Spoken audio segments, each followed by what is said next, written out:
Alright, I am going to go ahead and start recording. Ooh, this is Castilla. I have not been on this map, but I do know that this map has been used for, Select your hero. I believe it was the Widowmaker 1v1s during the Overwatch League last year. Yeah, that's right. And I just remember people dancing around the center statue of goodness knows who this is. My Spanish history is not fantastic.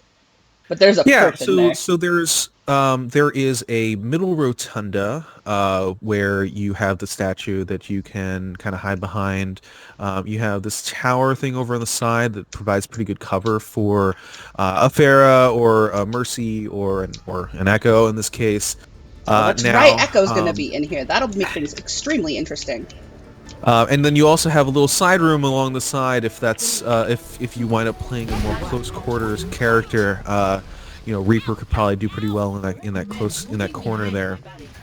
Absolutely. Well, it looks like we've got our teams gone ahead and set up. We have Meredith on Mercy, we have an Ashe, and we have Doug on his Orisa. On the other team, we have Raynar on Tracer, which is a new look for him. We also have Jeeves on Baptiste, and Amanda, is on Sigma, but we already have our first death going with poor Adam is down, but he gets the resurrect from the Mercy. Meredith's Mercy is quite good, and that res is going to be so important. They're going to really have to gun for her. The key is going to be for the Tracer to get in and hopefully assassinate the Mercy without healing. This team will fall over pretty quickly without anybody else helping to heal. That being said, Meredith doing an extremely good job of staying in the back, and there goes Adam again, caught off on the side. Raynar is going to be in a little bit of a tight spot, but Tracer is really good at getting away. Jeeves is getting low, and unfortunately the thing with a Baptiste is his self-heal is none too great. Yeah, and it looks like because of the Resurrect being on cooldown, things are going to be difficult for the blue team here. Blue team, however, has gotten a hold of the high ground. If they can pick off the Baptiste, life's going to be a lot more interesting from them. Doug's shield is really keeping things up. That Sigma shield is about to break. If Doug can get a good halt off, that'll be a good sign for blue team, even though they are down a man. The key is definitely going to be to lock down that Tracer. That Tracer is going to be dealing a lot. Oh, there's a res off. Sorry, Joe, there's a little bit of a res over there on to Adam's Ashe. Meredith is really proving to be the most important character on that team, and they haven't quite gotten to her yet because she's staying far in the back. If Raynar is not careful, he is going to go down to an errant shot, but it looks like he's going to try and flank.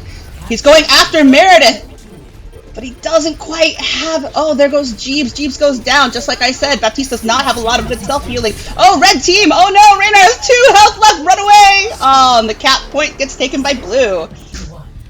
Yeah, you said as much before, but the res is definitely a key thing for the blue team. Having that ability to bring back a character that is dead makes all the difference. And you can see that once Jeeves went down, the fight definitely turned over very quickly. Yeah, something like a Mercy is just going to be so amazingly good on a 3v3 Elims map. That being said, I believe I set this to be a lockout, so I'm not sure if she's going to have the Mercy available to her anymore. However, I know Meredith does play Moira, so that could prove to be, volume-wise, Moira has some of the best healing in the game at the moment. However, her positioning is going to be very different from how you would position a Mercy. So let's take a look at what we got. Oh, a Zenyatta coming out from the blue team. We have Jeeves on his Moira. And a Torbjorn. That's going to be very interesting. Oh, it's very interesting. Yeah, Meredith on that Torbjorn. This is going to be hilarious or painful or both. Oh, let's see. Yeah, we're gonna have to keep an eye on how well she's able to utilize the turret. Absolutely, but here comes Adam. Oh, Amanda's gotten DMEC. Adam is sitting at 45 health. He's got to hope for his shields to come back up. Oh, but he gets taken out by Jeeves' ball. That being said, Raynar's the only one left. He is invisible, and he is praying to God he doesn't get caught. He wants to get a shot off on Meredith, but unfortunately that turret is sitting there guarding her. They are deliberately staying around the turret. I guarantee you that Doug is probably telling his team to stay around that turret.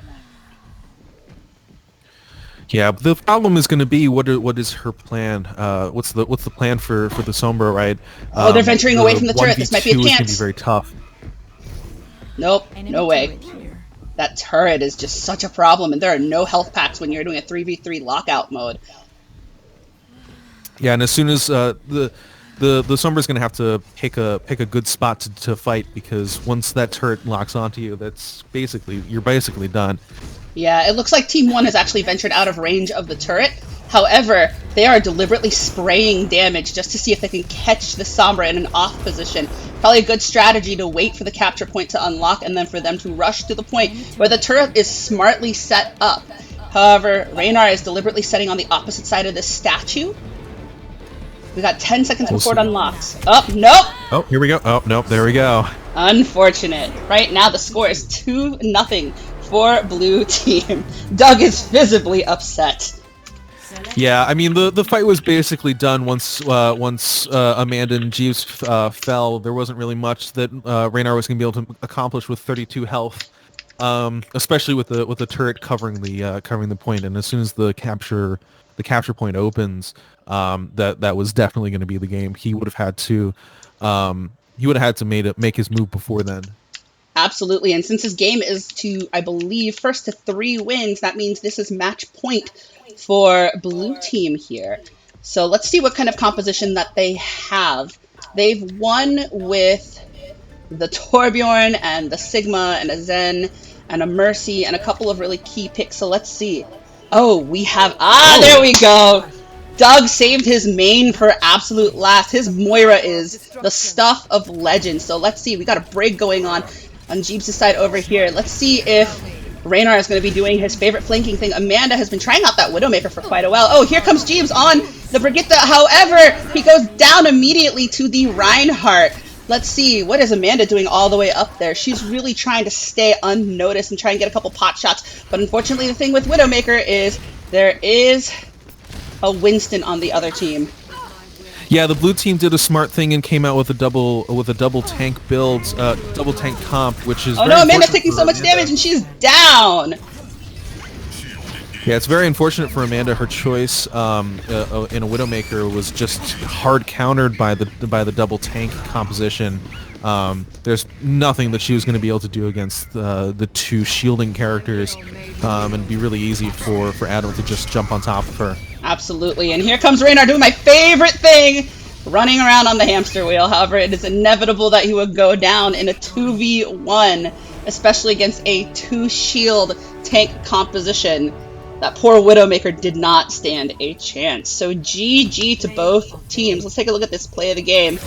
Doug Sigma. What happened here? Demecking Amanda. Shooting some darts in her face. Jeeps being super low health. Doesn't get much cleaner than that. That's just straight up simple Overwatch.